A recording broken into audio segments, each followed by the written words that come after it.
में आपने जैसे बताया है कि अपने भीतर जो श्रेष्ठतम है आप उसे पहचानिए, तो वो कैसे जाना जाए भीतर? मतलब हमारी बुद्धि बुद्धि में लग रहा है कि ये श्रेष्ठ है, तो कैसे पता करें कि ये सच में श्रेष्ठ है या फिर उच्चतम है?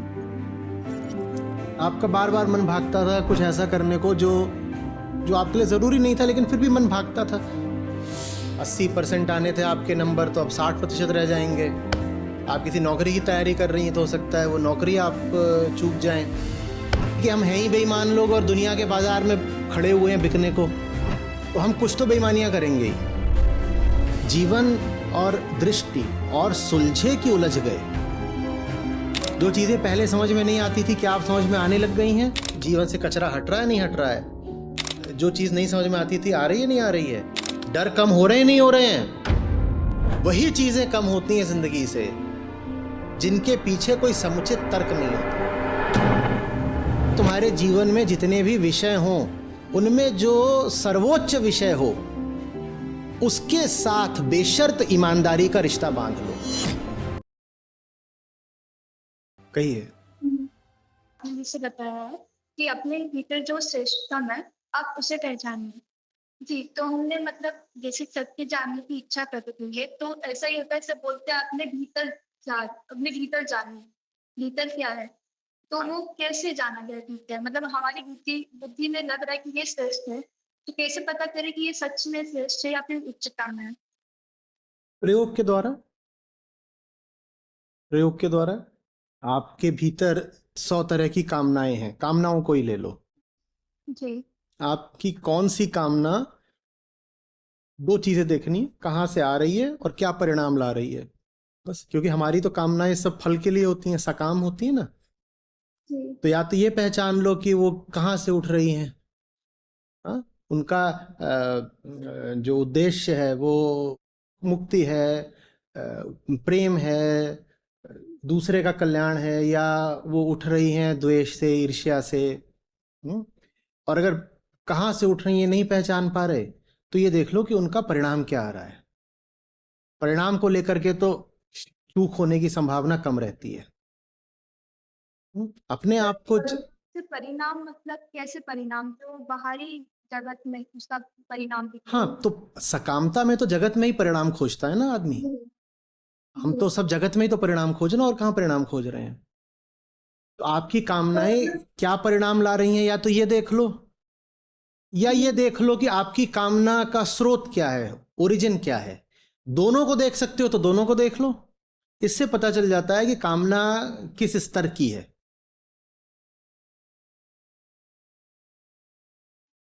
मतलब मेरी अगर कामना कुछ उससे जो मिल रहा है, अगर मेरा उससे अहम बढ़ रहा है, और क्या। तो वो फिर सही डायरेक्शन में नहीं है। बिल्कुल बिल्कुल।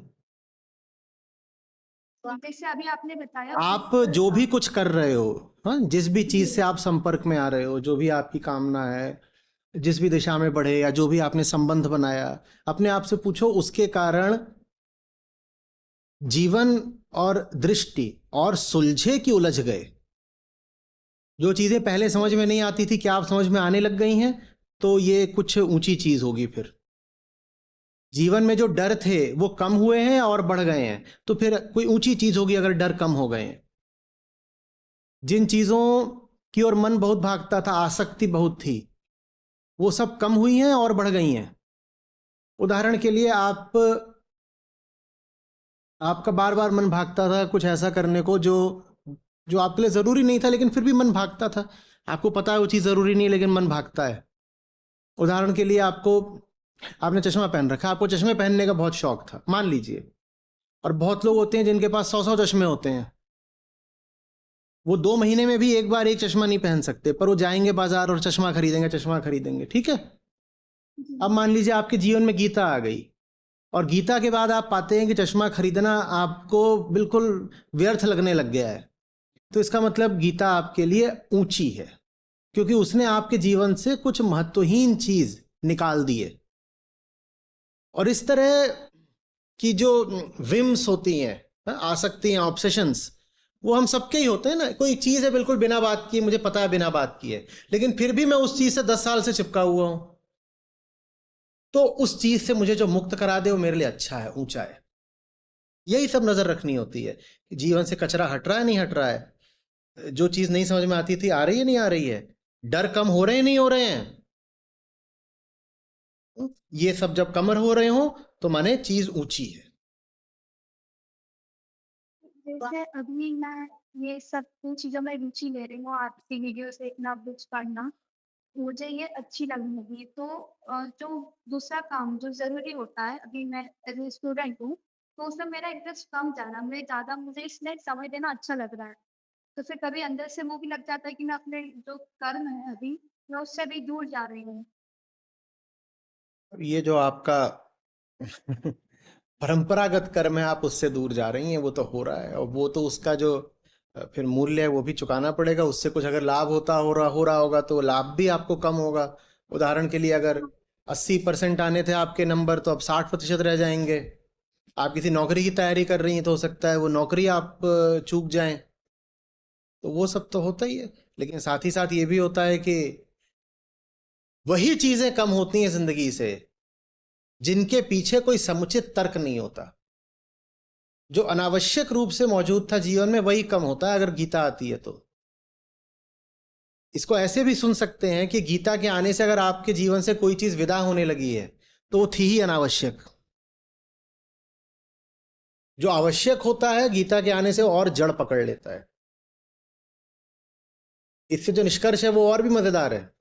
अगर आपने हठ पकड़ रखा है जीवन में कचरा बचाने का तो आप गीता से बचेंगी, इधर उधर दूर दूर भागेंगी। सत्र शुरू होने वाला होगा, आपको नींद आ जाएगी, कहेंगी ये पता नहीं कौन सी संस्था है, आधी रात को ये सत्र करते हैं निशाचर कहीं के।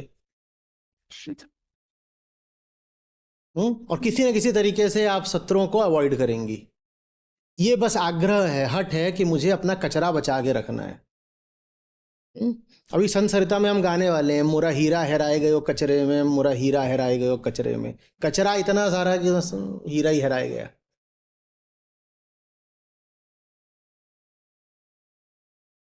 जी, जी, समझ गई।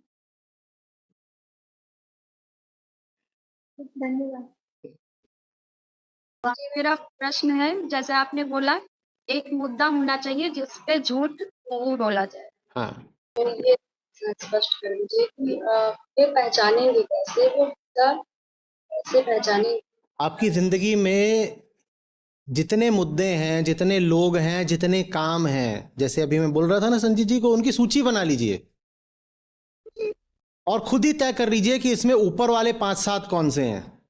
किसी एक पर आप उंगली नहीं रख सकती, कोई बात नहीं, ऊपर वाले 5-7 तो तय कर सकती हैं। हाँ, तो जो ऊपर वाले हो कह दीजिए किसी के साथ भी बेईमानी कर लूंगी, इनके साथ नहीं करूंगी। सबसे अच्छा तो ये हो कि कहीं भी बेईमानी ना करनी पड़े। लेकिन आज हमने बड़ी देर तक बात करी कि हम हैं ही बेईमान लोग और दुनिया के बाजार में खड़े हुए हैं बिकने को, तो कहीं ना कहीं तो बेईमानी करेंगे ही। तो शुरू करने के लिए आरंभिक बात है ये, अंत में नहीं है। अंत में नहीं है कि अंत में भी बेईमानी हो जाएगी, कृष्ण भी बेईमानी करते हो, वो नहीं है। लेकिन जहां तक अर्जुन की बात है, जहां हम जैसों की अर्जुनों की बात है, तो हम कुछ तो बेईमानियां करेंगे ही। बाकी कहीं भी बेईमानी होती हो, अर्जुन से कहा जा रहा है अर्जुन सुन, तेरे मेरे रिश्ते में बेईमानी नहीं होनी चाहिए। जा, तुझे भीम के साथ करनी बेईमानी कर ले, तूने और बहुत बेईमानियां करी होंगी, कर, मेरे साथ मत करना। ये एक तरह की विधि बता रहे हैं कृष्ण। लोग कहते हैं ना ज्ञान मार्ग में विधि नहीं होती, कैसे नहीं होती? ये रही विधि। विधि यह है कि तुम्हारे जीवन में जितने भी विषय हों, उनमें जो सर्वोच्च विषय हो उसके साथ बेशर्त ईमानदारी का रिश्ता बांध लो। ये विधि है, मेथड।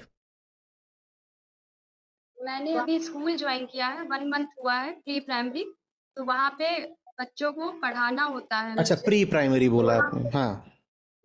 तो वहाँ पे मुझे लगता है कि बच्चों को कुछ समझाने के लिए उनको मारना ज़रूरी नहीं है, मैं उनको बुला के कुछ भी गलत करती हूँ तो समझा देती हूँ।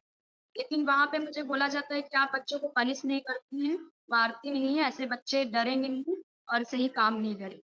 तो मतलब मैं इस पे कन्फ्यूज़ रहती हूँ कि मुझे क्या करना चाहिए? क्योंकि वहाँ से बोला जाता है कि मारना ज़रूरी है और जब तक मारेंगे नहीं तब तक ये सही काम नहीं।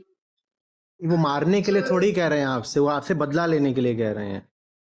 ये जितनी बातें आपसे बोल रहे हैं लोग, ये वही हैं जो बचपन में बहुत मारे गए थे। तो अभी आपसे कह रहे हैं चल बदला निकाल। ठीक है, आप कहिए मारी शायद मैं भी गई होंगी, पर क्षमा, पर क्षमा। हम्म। देखो समझो क्षमा का मतलब क्या होता है। क्षमा का मतलब होता है इतना बड़ा कोई नहीं है कृष्ण के अलावा कि उसको दिमाग में रख के ढोए ढोए फिरूं बदले के लिए। जिससे बदला लेना हो ना उसको दिमाग में ढोना पड़ता है बाबा। बताओ बदला लिया या अपना ही नुकसान कर लिया। हाँ, तो जहां क्षमा, क्या बोला था साहब ने? वाह। हम्म। क्षमा इसलिए बड़ी बात है। क्षमा में ये नहीं किया था कि दूसरे को माफ किया जाता है, क्षमा में अपने आप को माफ किया जाता है कि बाबा मेरे दम नहीं है तुझे ढोने का, माफ कर। मैं बदला लेने के लिए तेरी याद को, तूने जो भी करा घटना अपमान, उसकी स्मृति को मैं ढोता फिरूं, माफ कर बाबा। तो क्षमा इसलिए जरूरी होती है। आपकी बचपन में पिटाई हुई थी, आप उसको ढोते फिरते हो, फिर अपने बच्चों को पीटते हो।